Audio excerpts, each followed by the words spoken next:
Took so long.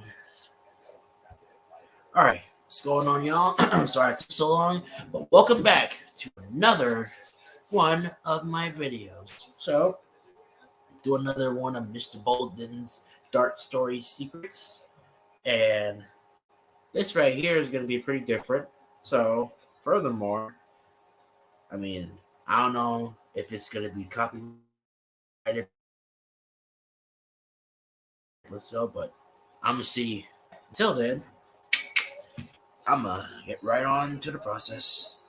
This story has a very distressing and graphic plot twist at the end, so viewer discretion is advised. But before we get into today's story, if you're a fan of the strange, dark, and mysterious delivered in story format, then you come to the right place because that's all we do, and we upload once or twice every week. So if that's of interest to you, please tell the like button you're going to upload on your YouTube channel 3, 4, even 5 times every week, and then knock it down to 3 or 4 times a week, and then 2 or 3 times a week, and then 1 or 2 times a week, and then go ahead and just don't post for 3 weeks straight. Also, please subscribe to our channel and turn on all notifications so you don't miss any of our weekly uploads. All right, let's get into today's story.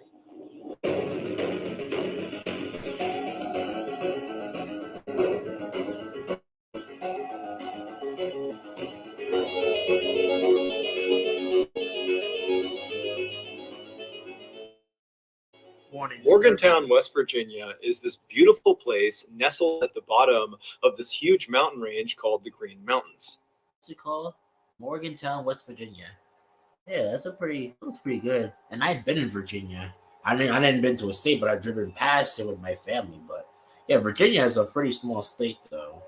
It is a big-time college town, as the famous West Virginia University is located there. And so during the school year, the town is full of young people. And during the football season, the town is absolutely buzzing with excitement. But the college is not the only reason people live in Morgantown.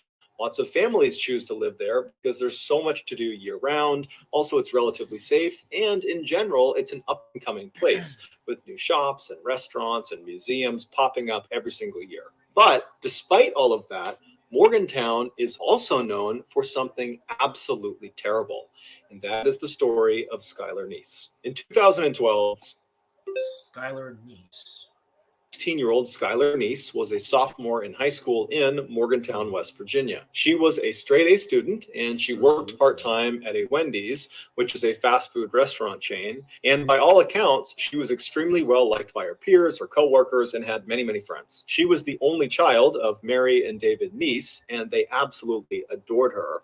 David, in particular, who was this big, burly man's man, he said that he spoiled his daughter rotten. The parents would say their daughter was full of love and life, and she was fiercely loyal, and at times she could be absolutely hilarious.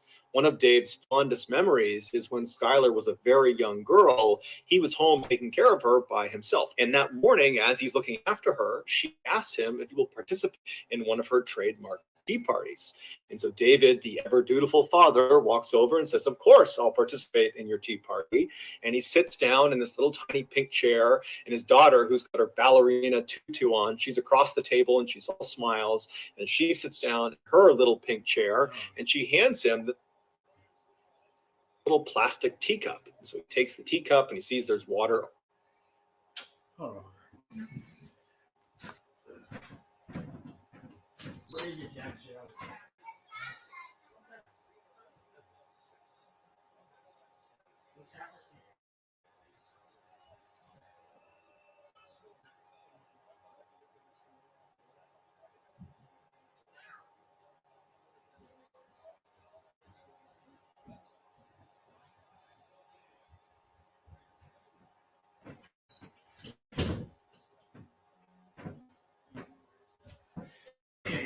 Sorry about that. So Inside of it, and so he sips the tea inside of the cup, and he says, "Oh, it's so good, honey, you did such a good job brewing this tea." And Skylar is just blushing. She is so happy and so thrilled that he liked her tea. Later that night, when Mary came home from work, she goes to her husband Dave and says, "Hey, how did it go? How was it looking after Skylar today?" And Dave would tell her about all the things they did, including their big tea party. And he would tell Mary that, this time she actually put water inside of the teacup, so it was actually like a real tea party. And Mary stops him and goes, "Dave, Skylar's not tall enough to reach the faucet. How could she have put those cups?"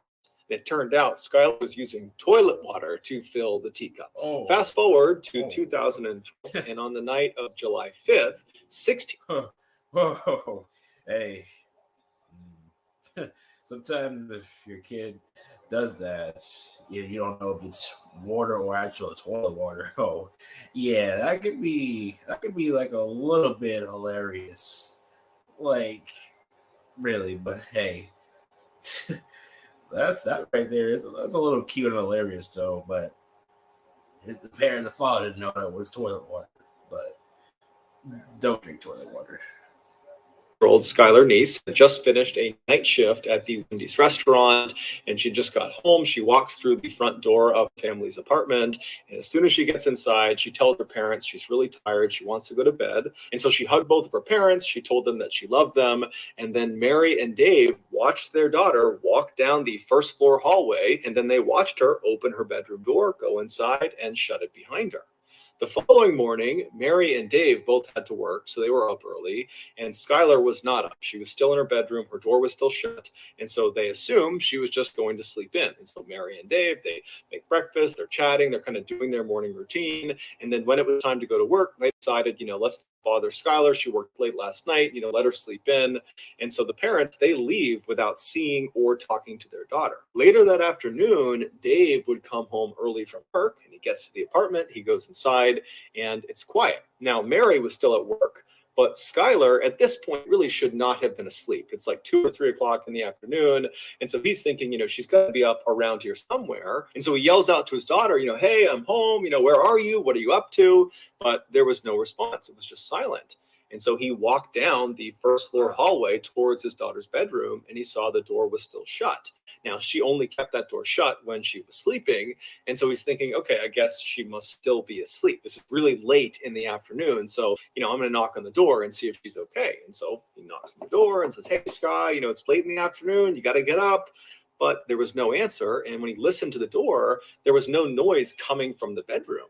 So he thought that was pretty weird. And so he knocked a few more times. He yelled out a few more times. And when there was no response, no answer, no sound, he opened the door up. And when he... Hold on.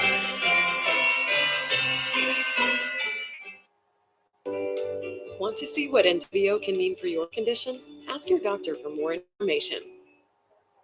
When he looked inside, Skylar was not in there. Now, Dave was thinking to himself, I don't think my daughter told me that she would be gone today, or at least not right now. And he's trying to think, did she say something? Was she meeting someone today? And he couldn't think of it. And so he just pulled his phone out and he called his daughter. But she didn't pick up. So he called his wife, Mary, and Mary's at work. And Mary picks up, and Dave asks her, hey, have you seen Skylar, or do you know where she is right now? And she would say, no, I don't know where she is. Maybe she's out with one of her friends. And so after Dave hung up the phone with his wife, he wound up calling one of Skylar's very closest friends. Her name was Sheila, and she had known Skylar since they were in second grade. They were practically inseparable, and he had a good relationship with Sheila. And so he just calls Sheila, and he says, hey, I haven't seen Skylar. She's gone right now. Do you know where she is? And Sheila would say, no, I'm sorry, I don't. But I did talk to her last night. But, there was nothing unusual about our interaction. It was just normal texting about, normal stuff.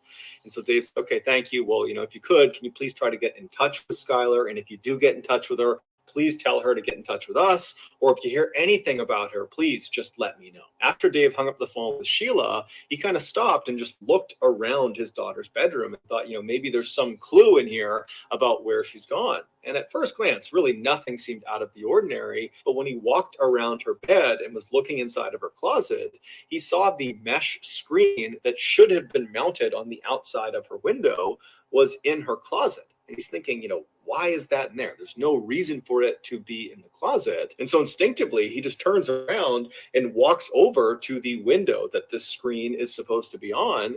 And when he looks down at the bottom of the window, he sees it's open. Barely, just enough where you can maybe get your fingernails underneath the window and pry it open. And so Dave reaches down and opens this window all the way. And because there was no screen on this window, he just stuck his head all the way out the window. So his head is outside of the apartment. He's just kind of looking around, looking for some explanation of why this screen had been removed and put in her closet. And he got his explanation when he looked straight down and saw on the grass outside, just several feet below this window, because this is a first floor window, there was a bench, and the bench clearly had been moved there recently. For Dave, even though he had never heard of his daughter sneaking out of the house before and really didn't think that was something she would do, he's looking around thinking, okay, the evidence in her room and now outside of her room really indicates that that is exactly what she must have done the night before. She must have snuck out. But as he's processing this, he's also thinking, okay, well, if she snuck out of the house last night and then, snuck back into her room, why didn't she replace the screen on the window? And why didn't she close the window all the way? And then this morning, before she left to go wherever she went, why didn't she go outside and move the bench from under her window back to where it was supposed to go to avoid suspicion? Why didn't she do that? And then it dawns on him that his daughter must have snuck out the night before, but not come back yet. She's still out wherever she went. Dave was very concerned. However, he's thinking maybe there's a better explanation. Maybe I'm jumping to conclusions. Maybe she didn't sneak out. And so he calls his wife to kind of just talk with her and figure out what they should do. And they decide, you know what, this is concerning, but let's just give her a couple of hours to turn back up again. I'm sure she's fine. And so they begin to wait. And then at 4 p.m. that evening, Wendy's, the restaurant where Skylar worked, called Dave and said, hey, have you seen Skylar? She was supposed to work today and she didn't show up. She didn't call. It's very unlike her. What's going on? And this was the tipping point. Dave and Mary knew something had to be wrong. And so Dave called the police. Long County 911, do you have an emergency? I have a 16-year-old daughter who... No. That is, serious when your child goes missing. Never know her whereabouts is. And it happens. Amber, there's always a thing called Amber Alert that happens almost, it's like every day when somebody is missing. That's when the murder turns to the hand when it's time for you to call. And either way, but that's why any teenager always needs to let their parent know where they're going whatsoever. They don't tell their parent where they're going, and they might end up in the wrong path or somewhere they don't even want to know where they're going to land at. We snuck out of her room last night. She has not been home, hasn't went to work, can't get a hold of her from any of her friends. I am scared to death. Has she done this before? No. After Dave got off the phone, he and his wife began kind of frantically figuring out what they should do. While the police are out looking, should we go out and look too, or should we stay here in case she comes home and, maybe she's hurt, maybe we can help her if she gets here. And so they're having this really difficult and stressful conversation when Mary's phone rings, and it's Sheila. And so Mary immediately answers it, hoping for some good news about her daughter. Keeping it pearly white isn't easy, especially when your husband is the god of wine. But Sheila asks Mary right away, hey, has Skylar come home yet? And Mary says, no, she hasn't. And in fact, we just got off the phone with the police because this doesn't make sense. Something's wrong and we're getting the police involved. And so when Sheila hears this, she kind of takes a deep breath. And then after a little bit of a hesitation, she says, Mary, I got to tell you the truth about last night. She would go on to explain that the night before, Skylar had snuck out of the house, and so had she, along with their other very close friend named Rachel. And Rachel was someone that Mary and Dave also. Okay, so these are Sheila's friends right here. Recall. So she snuck out the house. Don't know where she is. The parents don't know where she or her friends are. Yeah. If I recall, any child that would do that, especially in their teen years, they would do something reckless like that. Of course, the parents would get worried, though. But this is, in my opinion, sometimes me in my teen years, I'll tell you something about my teen years. Like my teen years, I was bad. Like I didn't care. I was following my brother's footsteps, and I ended up getting myself in trouble and all that. Yeah, handling teenagers isn't easy, but hey, I'll be honest. It kind of teach you something about responsibilities, especially when you're about to become an adult. But yeah, but still, man, that's crazy that their daughter hasn't even called, hasn't even went to work, or no one knows. They don't even know where their her parents don't even know where she is. Neither her friends. So let's see. Very well. The three girls were kind of like best friends and totally inseparable. And so Sheila said the three of them snuck out. And in fact, they did this a lot. And they would drive around town and smoke marijuana together. But this was not the big reveal. Despite this being fairly shocking to Mary and Dave, this was not the big reveal. The big reveal was that when they went out and snuck out of their houses and smoked weed together, they would make sure they never drove their car. Whoever was driving would never drive directly in front of any of their houses because they were concerned that the noise from the car could wake up parents and then they'd get caught. And so the way they would do it is after they snuck out of their house, they would walk a block or two away from their house, and then they would call or text the other two, and they'd get picked up and they'd go do their thing. And then when they got dropped off, they would get dropped off a block or two away from their home and then walk the rest of the way. And so Sheila told Mary that last night, like so many other nights, she dropped Skylar off about a block away from their apartment, and then Sheila and Rachel drove off. So they did not actually see Skylar enter her apartment. So they don't know for sure if she actually made it home okay. And so this was obviously horrifying for Mary and Dave to hear, because it totally opened the door for their daughter to have been abducted during this walk from the drop-off point back to... Yo, man, that's dangerous. Especially, man, that's why I choose not to go anywhere with nobody. If I know them, I don't care if I know them for a long time or a period. Like, listen, I'm not trusting you. If you're gonna lead me into some dangerous like situations or whatsoever that I don't know of, I'm sitting my behind at home. I'm not gonna take that chance and getting myself caught up in some risky business. That's why lessons learned.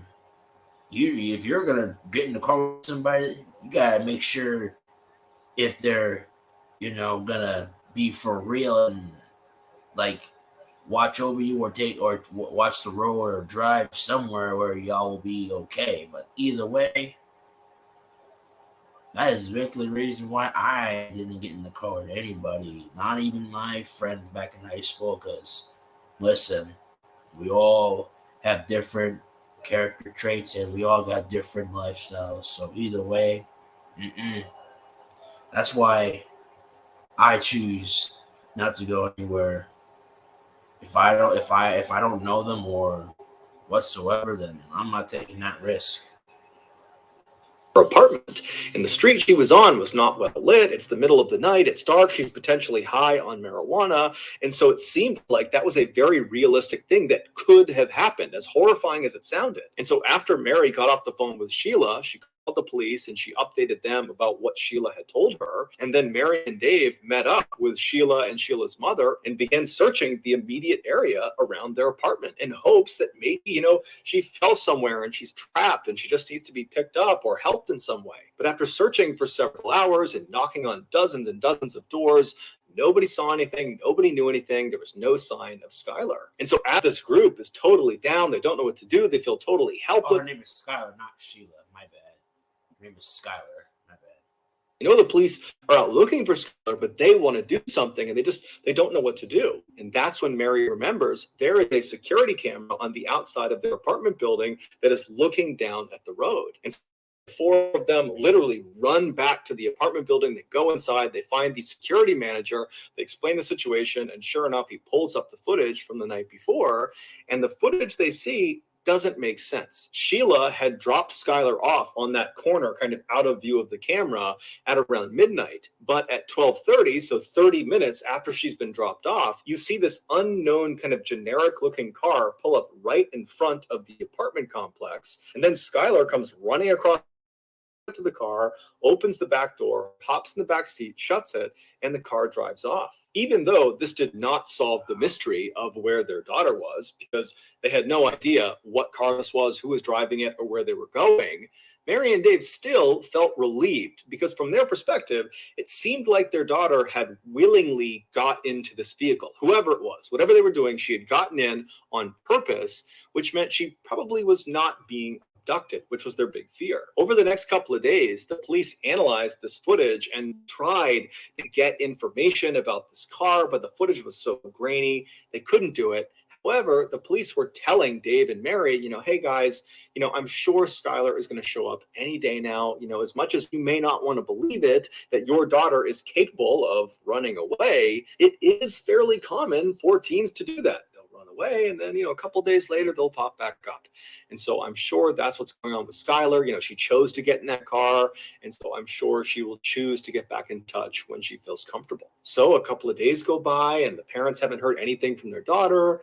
And then a couple of weeks go by, still nothing. And then a couple of months go by, still nothing. And this is all despite the fact that there is a massive search happening led by the police, and locals in Morgantown have put flyers up everywhere that have pictures of Skylar Neese's face everywhere in town and in neighboring towns. It was like you could not go 5 feet without being reminded that this girl is missing. Have you seen her? If you have, give us information. Despite the amount of publicity this case was getting, no one came forward with any meaningful information. It was like Skylar had just vanished and no one had a clue what happened to her. Her parents were obviously devastated that they had no idea what happened to her, but they were kind of holding on to this idea that, maybe she did run away and maybe she will eventually be in touch with us. But by December of that year, so 6 months after Skylar had gone missing, no one had heard from her, no one had seen her, no one had any idea where she was. There was no new leads.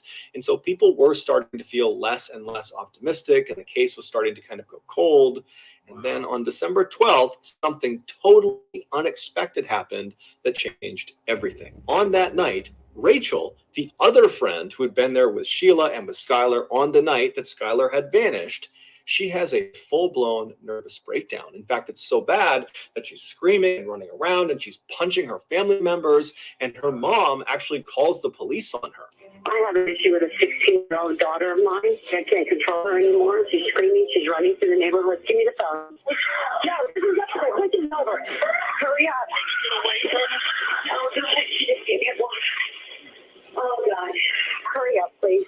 After this call was made, the police show up to Rachel's house and they take her away to a psychiatric hospital. And then several days later, when she was released from that hospital, she went straight to the Morgantown Police Department. She walked inside and said, I got to get something off my chest about Skylar. Apparently, whatever it was that she'd been keeping secret had just been too difficult to keep inside. It was quite literally driving her crazy. And so the police said, okay, great. And they brought her. When I heard that, when I heard that, when her mom said that she was having issues with her daughter, had nervous breakdown, that's the sign of what's it called? Decompasing, if I'm right. Decompasing. Yeah, something like that. And when you feel like you're about to have a really, really anxious breakdown, like about to, like, you don't even know what you're feeling, that something isn't right. And yeah, you're gonna feel crazy and feel all like ballistic. Like, that's exactly the same reason why you teens now in this generation are the way they are, because parents aren't really doing their jobs. I'm not saying all parents, I'm just saying in general. Like, I know there are plenty of great parents out there that are taking care of their children really well, but now look at the children now, like teens now in this generation, it is like completely on and off and out of function, really. That's why they're the way they are, because most of them ain't got no fathers or mothers in their lives. It's sad, it's sad. But yeah, but either way, not to be off topic, I'm just talking how I feel about the story right here, but still. An interview room, they sat down and they said, okay, what do you got for us? The following has been pulled from what Rachel told police. Wawa hoagies are made fresh just for you. Gotta have a Wawa.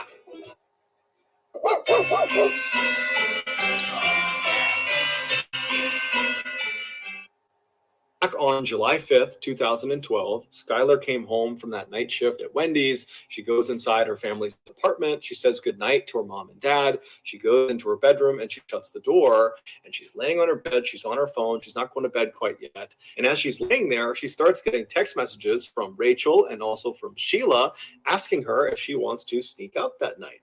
Now, Skylar didn't want to, and she said as much because she was actually hurting. She was mad at her two friends. According to some of her other friends that went to school with her and Rachel and Sheila, the three of them were totally inseparable. But lately, kind of the few months leading up to when she ultimately disappeared, there had been tension in their group. It seemed like Sheila and Rachel were getting very, very close and kind of pushing Skylar away, and Skylar was starting to pick up on it. It was little things like Sheila and Rachel would show up to school in matching outfits, but they wouldn't tell Skylar beforehand, kind of leaving her out. Or whenever they posted selfies of the three of them, Skylar was always relegated to the back or kind of in some other way obscured to make sure she was not the focal point of the picture. It was, that reminded me of a movie with Bella Thorne. I forgot what it was. Something about big, ugly, fat friend. Oh, Buff. Yeah, that's what the movie. That reminds me of a movie called Buff. Yeah. The girl thought that she had a friend, but when she found that they were talking about her behind her back, yeah. That's what this reminds me of. These girls right here. Yeah, it reminds me of that movie called Buff. Big, ugly, fat friend. Yeah, that's what it stands for. Yeah. If I'm right, but I don't know. But that's what it reminds me of. Yeah. No, I think I got it wrong. Duff. Yeah. I think I got it wrong. I think it's called Duff, if I'm right. I don't know, but if I'm wrong, my apologies. But if I'm right, then yeah, that's what it reminds me of. very obvious that they were deprioritizing Skylar, and it was really hurting Skylar's feelings. And so it seemed like her way of standing up to them and kind of telling them that she was upset was to turn down their offer of sneaking out and smoking weed with them. But over the next couple of hours, Skylar would eventually say, okay, fine, I'll come with you guys. I'll sneak out and we'll go smoke together. Just before 12:30 a.m. on July 6th, Skylar gets off of her bed. She walks over to her window. She lifts it up and she pulls the screen off. And she walks over to her closet. She puts the screen in her closet, shuts the door to the closet, and then she walks back over to the window and crawls out, and lowers herself down onto the grass below. And then she walks over and grabs the bench and slides it over and puts it right underneath her window. And then she stands on the bench and reaches up and pulls the window down. So there's just a little crack left so she can get back inside. And then she just waited by the side of the apartment looking out towards the road. And right after 12:30, this car, the unknown car on the surveillance camera, pulls right in front of the apartment building, and Skylar runs over to it, opens up the back right door, and climbs inside. This unknown car was Sheila's car. Sheila was driving, and Rachel was in the front passenger seat. It would turn out Rachel and Sheila lied about basically everything, including what time they picked up Skylar. So the three girls, they drive away from Skylar's apartment, and Sheila hops on a highway and starts driving northwest. Now, the girls did not immediately start smoking inside of the car. They decided instead they would actually drive to a location, get out, and smoke there. And the place they decided on was a spot they had smoked at before. It was a known hangout spot for teenagers. It was located about 45 minutes away, just barely across the border into Pennsylvania. It was down this kind of old country road that nobody ever went on. And so Sheila drives the car 45 minutes. She crosses into Pennsylvania. She finds the turn onto this old road. They drive down it a little ways until they're pretty far away. Bro, that road looks so spooky and sinister, man. Yo, that road looks so damn dangerous. And I've been in Pennsylvania. Bro, them roads out there, man, they are really short. And if you don't even know where you're going, you better know your way back, because them roads, man, deep roads down there are really scary, man. So scary. But bro, that road looks so spooky and scary, man. from the highway, at which point Sheila pulls off the road onto the grass, parks the car. The three girls get out and they walk past the car a little ways down the path to a clearing on the right. There was a hill that went up on the right, and they would kind of sit on this hill looking downhill, and that would be where they would smoke. And so the three girls, they sit down, they're all next to each other, facing downhill, not facing each other. And Sheila was sitting all the way to the right with the car being over to the left. She pulls out the marijuana joint and she's about to light it, but she realizes she does not have a lighter. So she asks Rachel and Skylar if they have a lighter, and they both pat themselves down. They're checking themselves. They don't have a lighter. And then Sheila says to Skylar, who's all the way to the left of the way they're sitting, so Skylar is closest to the car. She asks Skylar, hey, can you go in the car and get the lighter that I know is in there? And Skylar said, no problem. So Skylar, she stands up and she turns. Her back is to her two friends. And as soon as she starts walking, what she would have heard is the sound of her two friends standing up as well, and then loudly saying, 1, 2, 3. And on 3, Skylar would have felt two knives being plunged into her back by Rachel and by Sheila. In a panic, Skylar does not even turn around. She just starts taking off running towards the car, and she manages to run away from her attackers. But because of her grievous injuries in her back, she eventually slows down, at which point Sheila tackles her from behind. She gets her on the ground. She pins her on her back. And Sheila is trying to stab Skylar, but Skylar is doing her best to keep the knife off of her. But at some point, Rachel comes running up beside them. And between Rachel and Sheila, they manage to hold Skylar's hands down, at which point Sheila and Rachel began taking turns stabbing her in the chest and in the neck. The whole time, Skylar is trying to defend herself, but it's impossible with these two on top of her. And at some point, she just kind of gives up and she says, why are you doing this to me? Why are you doing this to me? But they don't give her a reason. They just keep on going. And eventually, Rachel stops stabbing Skylar, but Sheila doesn't. Sheila keeps on going until, quote, her neck stopped making gurgling sounds.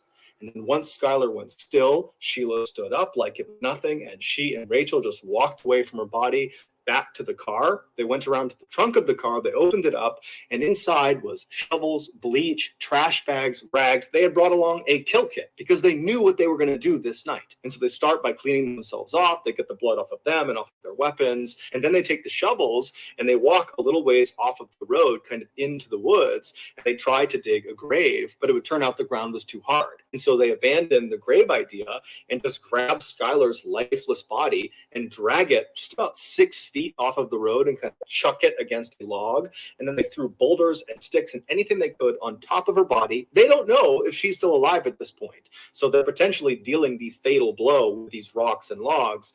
They cover her up until she's totally obscured. And then the two girls just walk back up. They grab their shovels, they grab their rags, bleach, they put it back in the trunk, they hop in their car, and they drive away. It would turn out Rachel and Sheila had been planning this for months. The reason? They didn't like Skylar anymore, and apparently it wasn't enough to just be mean to her and not include her in things. They actually needed to kill her. And so the entire night that they went out and snuck out, that was all planned. They knew Skylar did not want to come out and sneak out with them because they knew she was upset with them. And so they said whatever they had to say to convince her to leave her house and sneak out with them. And so she did. She snuck out. And when she got in that car, Sheila and Rachel had their knives already in their front pocket, their sweatshirt, ready to go. And on their ride to the spot in Pennsylvania, Sheila and Rachel acted like, oh, let's just go to this spot and smoke. When in reality, this was planned too. They wanted to make sure they were far away from Morgantown when they killed Skylar.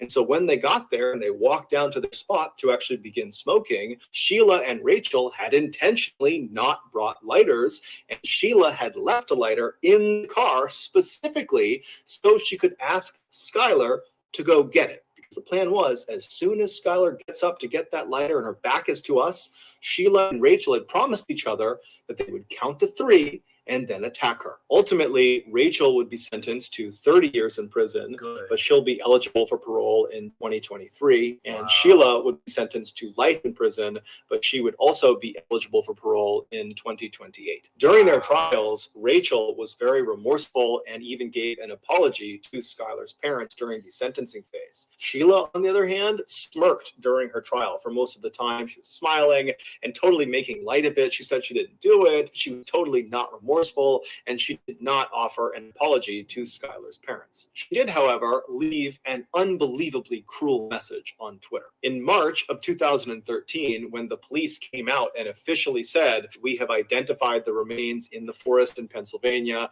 as belonging to Skylar Neese," when that announcement was made, just a couple of days later, Sheila tweeted, "We really did go on 3." Sheila was arrested 1 month later.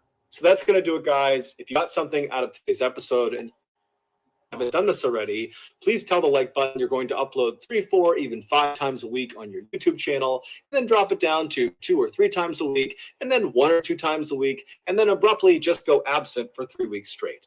Also, please subscribe to our channel and turn on all notifications so you don't miss any of our weekly 1 or 2 video uploads. We are now selling merchandise like flannels and hats and sweatshirts and all sorts of stuff. If you're interested, go to shopmrballen.com. If you want to learn about upcoming deals and promotions for our shop, go to our shop's Instagram page. The username is shopmrballen. If you want to get in touch with me, you can direct message me on Instagram or on Twitter. My username is the same for both platforms. It's just Mr. Ballen. I also have a ton of content over on TikTok, where my username is also Mr. Ballen. We also have a second YouTube channel called Mr. Ballen Shorts, where we post random short videos and lost episodes. We also have a Facebook page just called Mr. Ballen, where we post condensed versions of the longer episodes you see on YouTube. If you have a story suggestion, please submit it to our subreddit just called Mr. Ballen. It's linked in the description below. So whether I see you on Twitter, Instagram, TikTok, Reddit, YouTube, Facebook, or some combination, just know that I really appreciate your support. And until next time, that's going to do it. See you. Wow, man. Wow, man. I'll be honest. That ending was twisted. Girl smirked like it was just like no big deal, right? That's exactly why I don't do that. I don't go out with nobody. Like, that's because you don't know what they're gonna do or what's gonna happen to you. Like, that's exactly the same reason why I didn't get in the car with anybody, except it's my family. But either way, it was just, that girl smirked like it was no big deal, and then didn't even apologize for it. Yeah, and then the crazy thing about it, they're eligible for parole. Like, wow. But those two deserve life. But for me, in my opinion, they deserve life for killing her. And how sick is that? And technically, they didn't like her anymore, and they just jammed the knives into her, and they repeatedly stabbed her. That's crazy. That is just crazy. But man, that last part, and the Twitter, she said, "We really did go on 3." Wow. That right there is just like, she didn't care. She didn't care. Just smirked. How sick is that? Twisted, evil girls, man. Twisted. And if Skylar didn't sneak out, she would have never gotten in the car with them. Like Tupac said, don't trust anybody. Don't trust anybody. But yeah, man, that right there was kind of really disturbing. But I liked it though. I'll say that. I liked it, but that last part was disturbing to hear. But furthermore, yes, it was a good reaction right there. But till then, this is me saying I appreciate the views, and I appreciate people tuning in, checking out my channel, and I got more coming up real soon, and make sure you tune in. And that's my username right there, SteelStorm22. And I know this is almost the year, end of the year of 2021. New Year's coming up, and I'm still going to be doing more videos and putting up more as much as I can. So, furthermore, this is me signing out.